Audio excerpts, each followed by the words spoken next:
It's difficult to talk about Yakuza Like a Dragon without sounding like a fanboy about it, breathless and excited, unable to form full sentences because of how it left me feeling.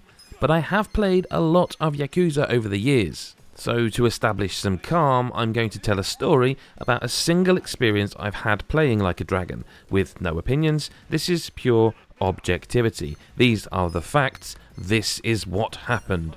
And like many open world games, when previewing them, it's tricky to know what to do. Do you mainline the story or try and engage in the place instead and see what it can offer? I usually try both, and after completing a mission, I saw a gentleman being accosted for baby formula down an alleyway. Being part of the hero program, I decided to help him out and beat the bad guys up using the turn-based combat, which we'll come to later, before chatting to him. It turns out he's a new father who is working all the hours God sends to make a better life for his family. Only he's having marital problems and they barely talk at all. His wife is snappy at him and she's cold to him, and he doesn't understand why.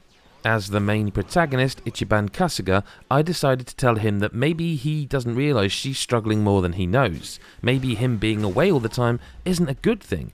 I should add, this heart-to-heart chat takes place right after a fight where my friend blew some kind of fire out of his mouth to defeat an enemy. We chat further, and then suddenly a baby screams from a window above, and our talk is cut short. It spurred him on. He wants to be a better father, not a harder worker. So his job then is to fetch hot towels, and he wants me to get warm water. So I run off to a cafe and I get it, and I come to meet him outside again. We go in where the babies are crying, only the babies crying aren't babies. They are adult Yakuza men in nappies rolling around, playing at being babies. The aggressors outside the building wanted the baby formula for the boss man, as they like formula, 'cause they're babies after all. So paraphilic infantilism aside, these are Yakuza, and they aren't happy that Kasuga-san has burst into their fun time.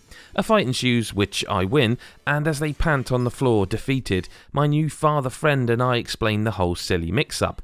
Then, while still in nappies, the Yakuza boss delivers a heartfelt speech about how the guy's wife must be struggling. She has to look after the baby all day while he's at work. New dad realises he's in the wrong, and that she's exhausted and needs him to work less and talk more. And again, they're in nappies doing this. Then the Yakuza boss decides that, after all, he actually rather likes us, so he adds himself to our pound mates options, which makes him basically an ability that you can summon in battle to help out now for a price. And then we celebrate by drinking baby formula together before the camera fades to black, strongly suggesting Kasuga-san is forced into some psychosexual infantilism play along with his new Yakuza mates. And that's a side mission, an entirely optional side story that you can miss entirely or ignore. Or in other words, Yakuza Like a Dragon is completely insane and unequivocally brilliant. It takes the formula of the beloved series that's finally found this audience in the West and adds turn-based combat that's the closest to Final Fantasy VII Original I've played since Lost Odyssey hit Xbox 360. It ramps it up to 11 and it runs with it.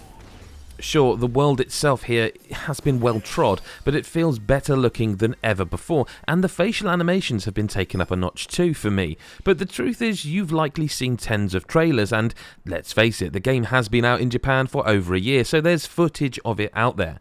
But what I wasn't prepared for is how deep the combat system and its RPG nature is. In Chapter 5, you unlock the ability to change jobs, and while that's a simple narrative cover for the madness of the system here, it works and it's believable. I changed Kasuga from hero to a chef, which means I now fight with oversized ladles and could use fire attacks, whereas my previous class was more baseball bat and ask questions later. I turned Adachi-san into a construction worker so he could absolutely batter folk with a huge mallet. Seiko I switched to an idol so she could be more of a mage or support, and the best still last, I switched Nanba into a musician, which gave me a laugh out loud moment as I used his skill We Are the World, so he whips out a guitar and sings his enemies into submission, although for clarity's sake his songs are basically buffs and debuffs, but all the while he's dressed like someone from the Summer of Love. All the jobs have different outfits to pick from, and of course there's items galore to help you in battle. At first, the combat seems a little easy, but I can see it's going to get a lot harder, and there seems to be space for more characters to join the party. The summons are insane, some of the skills have long animations, but I never tired of them, and you can even add skills to the D-pad to enact them quickly without using the menus.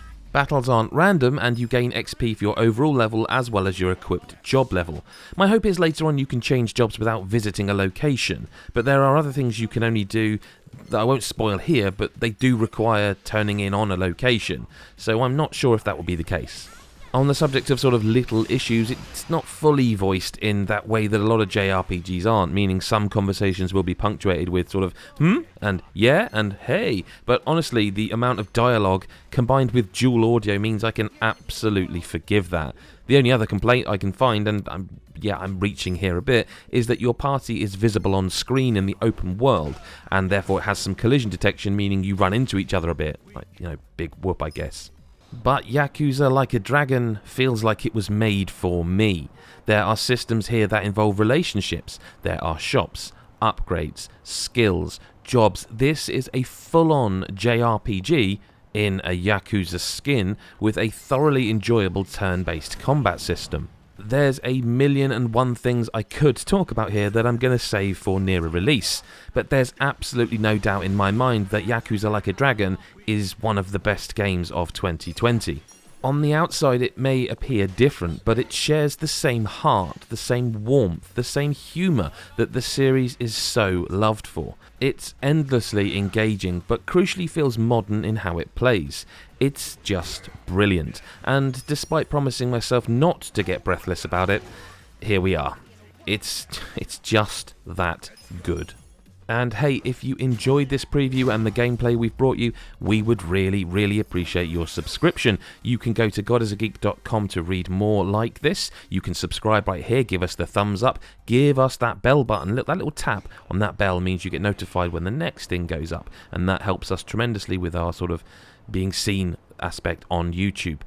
We do have a Patreon as well, patreon.com/godisageek, where you can support us for as little as $1 or £1 a month, which gets you early access to our podcast, which is another thing you can see on this very channel in video form. You can go up to the $5 tier to get the exclusive podcast that's about food. I'll say no more about that just now. You can go even higher than that if you want for exclusive video content.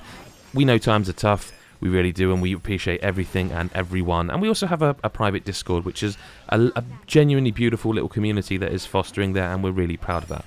Thank you very much for watching, and I hope you enjoyed this preview. My name's Adam Cook, @GBSF on Twitter, and we will see you in the next video. Bye-bye for now.